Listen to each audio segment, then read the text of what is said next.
Hello everybody, Nick the Tiro here. Let's talk about one of the more important overall subjects associated with programming logic, creating code, developing applications, and that is, where is it done? Where is the programming language typed in? Where is it tested? Where is it debugged? Now, there is a wide variety, but generally we consider it what is called an IDE, an Integrated Development Environment. Now, I'm going to do some quick demonstrations just to show you some IDEs. Now, this video is not about specific IDEs. That is a topic that we will cover later on in the semester. The IDE that most of your development for this course will be in the Zybooks integrated IDE. They integrate it right into their textbook, so that's fairly straightforward and easy. But I want to show you just some quick demonstrations of these different types of IDEs. We'll answer the question, which one is the best? And a lot of times it's personal preferences or what you plan on doing. Now, the first environment really isn't an IDE, and that is just running the command or running the language from a terminal session. Let me do a demonstration with Python. So if I go to a command prompt, whether it be Windows command prompt or Linux command prompt, I've already installed the Python language into my computer, and I can run what is called a terminal session. And all I need to do here is type Python, and it launches a Python session here, and I can put code in here and I can type it. We're going to keep things real simple. We're going to create some really quick codes. The traditional one is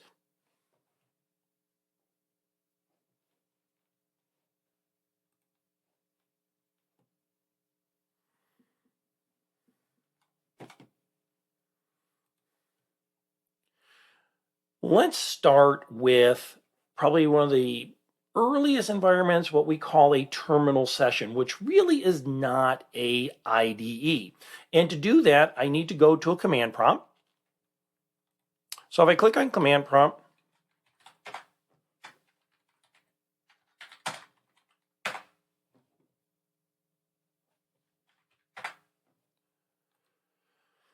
let's go to one of the earliest and simplest environments, and that is not even an IDE. That is called a terminal session. Most languages do allow us to run code from like a command line. Now, I'm going to open up my Windows command line. I can do this in Linux also. And all I need to do here, we're using the Python language. I'm going to type Python. And that opens up a Python terminal. And here I can start typing commands that will be interpreted. Remember, Python is an interpreted language, that and then eventually run. Let's do the classic, hello world. So I'll say print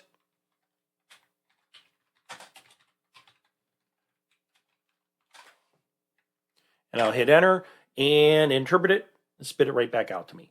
I can use variables here. Again, I don't want to get deep into actually programming, just kind of demonstrating these languages. So here I'm going to say message is equal to hello Nick, right?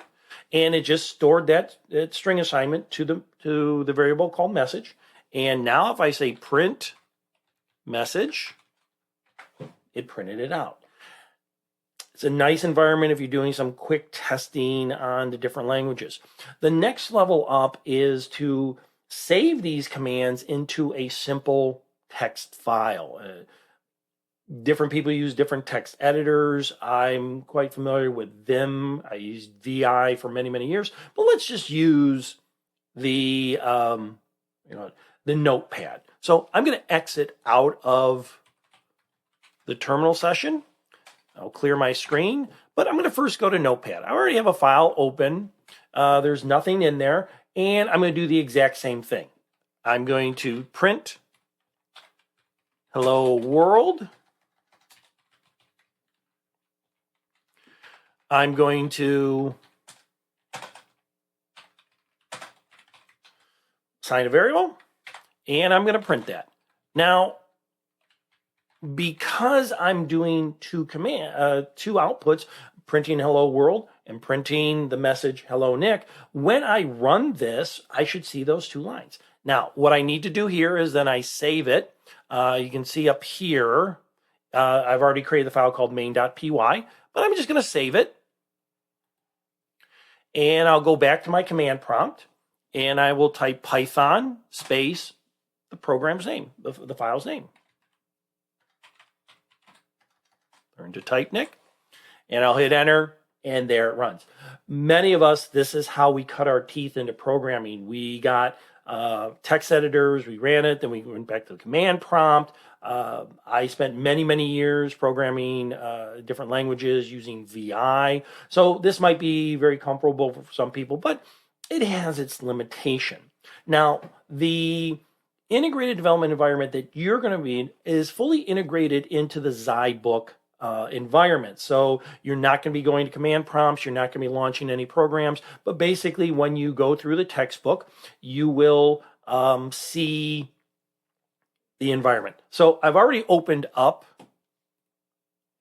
a Zybook IDE. This will be eventually, by the end of the semester, this is going to become quite familiar with here. Here is with where you will type your code. Sometimes they will provide you a template. Sometimes they'll provide you code to say you need to fix it. Sometimes they're just going to leave it empty from you, and you're going to have to type it all in yourself.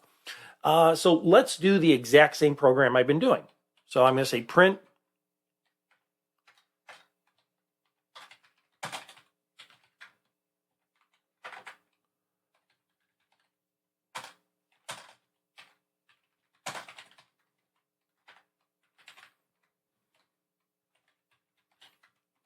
So I'm creating a text. Now, you'll notice on some of these, as we go up in complexities of the IDE, they start providing you information, and you have to be aware of what they're providing you. You'll notice that, for example, right here, the hello world and hello Nick, since those are they're strings, they're assignments, you'll notice that they're brown versus the other lines that might be black. Certain IDEs get very complex, almost colorful. They'll tend to look like a rainbow of different colors, and those colors are important. So if it's a method or a function or a variable or a string, etc., they'll have slightly different colors, and those help the programmers along the way. So anyways, I typed a program here in this window. You are going to be quite familiar with this window by the end of the semester. Now it's time to run that program. So I'd click down here, I click run, keep my fingers crossed. Oh, I have some typos. Yes, I do, right here. I didn't close my quotes. And now I'll run it again. I didn't open my parentheses. Cut.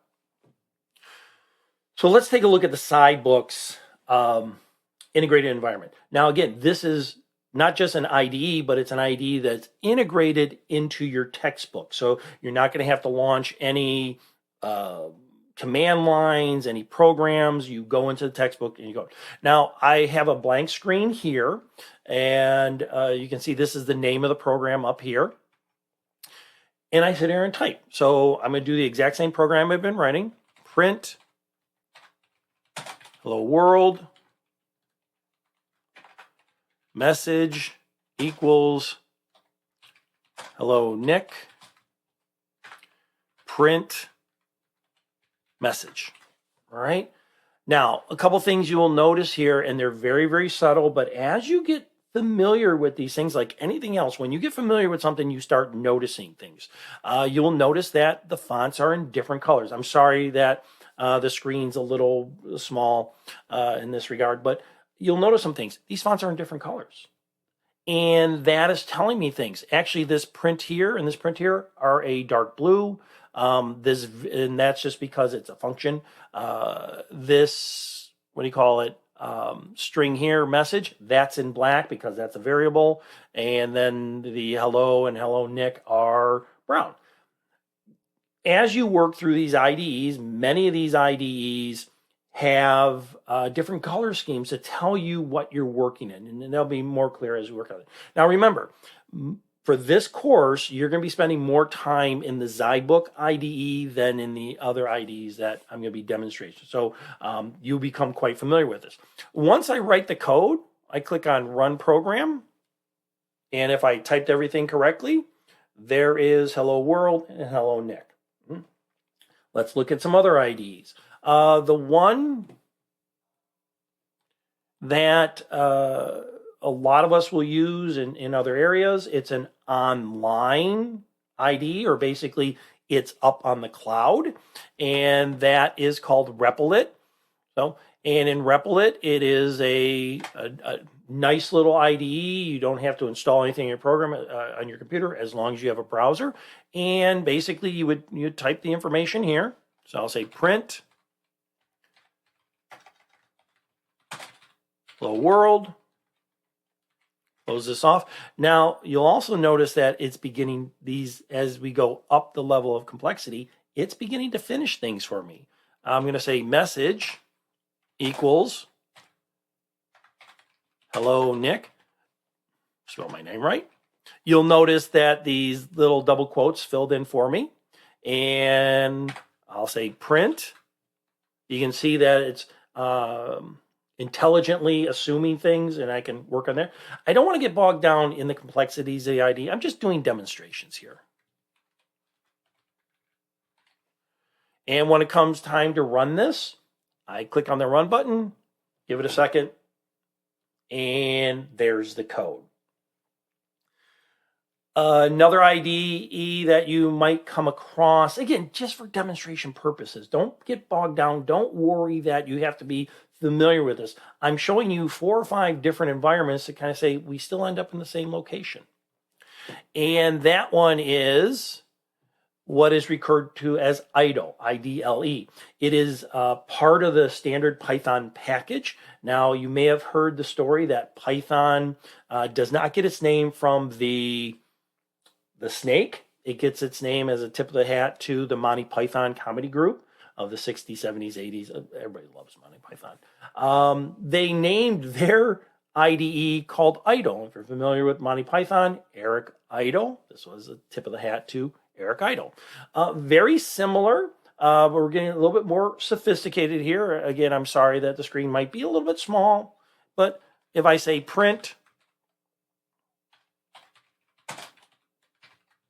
you'll notice that the coloration is different. We have magenta here, we have green, and that again, those are the IDEs telling you information.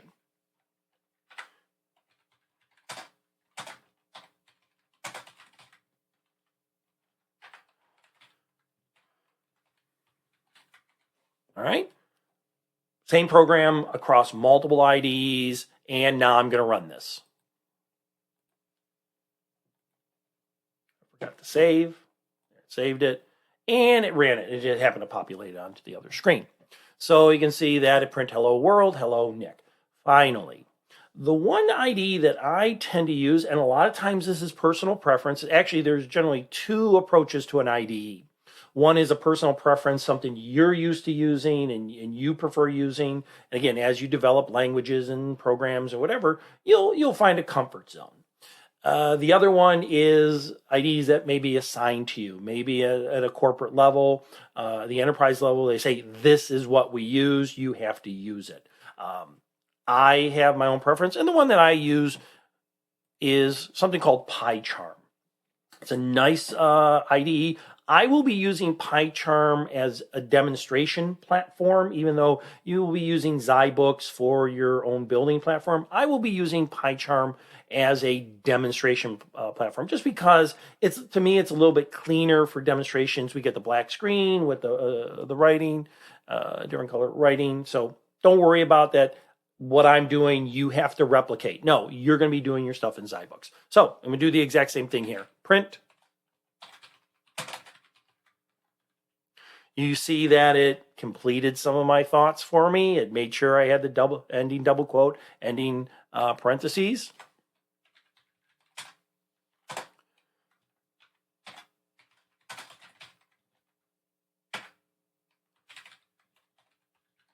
All right. And then I run it. Give it a second, and down here it ran the code. So these were just a couple. You see my face. These were just a couple examples of different IDEs. Don't worry about them. I'm not expecting you, again, this is an intro. I'm not expecting you to remember all this. This is not on an exam or anything like that. But I'm building a comfortability. So when you see some of my videos, or maybe you go to the internet and somebody else is doing a different IDE, don't look at the ID. Don't get lost in that. Look at what they're writing in the code. I think if you look at a bunch of YouTube videos, there's something called Jupyter Notebook and things like that. So you're going to be working most of the time in Zybooks. I'm going to be demonstrating most of the time in PyCharm, and we are just going to be fine. So that being said, let's go out and learn something.